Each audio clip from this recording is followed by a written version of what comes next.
തെച്ചിക്കോട്ടുകാവ് രാമചന്ദ്രനെ പോലെയോ സാക്ഷാൽ ഗുരുവായൂർ പത്മനാഭനെ പോലെയോ മംഗലാംകുന്ന് അയ്യപ്പനെ പോലെയോ ഉള്ള ഒരാനയായിരുന്നില്ല. എങ്കിലും ജനമനസ്സുകളിൽ ജീവിക്കുന്ന നെല്ലിയാമ്പതിയുടെ തലയെടുപ്പായിരുന്ന കൊമ്പനായിരുന്നു ചില്ലിക്കൊമ്പൻ.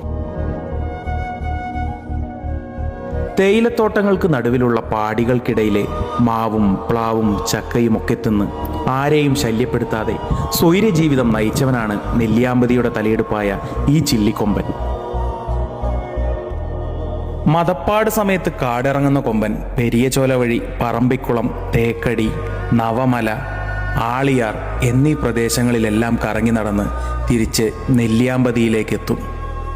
മൂന്നാറിന് പടയപ്പയാണെങ്കിൽ പാവങ്ങളുടെ ഊട്ടിയിലെ ഈ ചില്ലിക്കൊമ്പന് ആനപ്രേമികൾക്കിടയിൽ ഒരിടമുണ്ട്. ഇവനെ കാണാൻ വേണ്ടി മാത്രമെത്തുന്ന ആരാധക വൃന്ദങ്ങളുമുണ്ട്. ഇനി നെല്ലിയാമ്പതിയിലേക്ക് കയറുമ്പോൾ ചില്ലിക്കൊമ്പൻ എന്ന തലയെടുപ്പ് അവിടെ ഉണ്ടാവില്ലല്ലോ എന്നോർത്തൊരു സങ്കടം ഉള്ളിലൊതുക്കിക്കൊണ്ട് കേട്ടറിഞ്ഞ വാർത്തകൾ പ്രകാരം സഹ്യന്റെ പുത്രന് കണ്ണീർ പ്രണാമം. അതെ, നെല്ലിയാമ്പതിയുടെയും ആനപ്രേമികളുടെയും ഹരമായിരുന്ന നെല്ലിയാമ്പതിയുടെ സ്വന്തം ചില്ലിക്കൊമ്പന് കണ്ണീർ പ്രണാമങ്ങളോടെ രഘുനാഥൃതം പാലക്കാട്.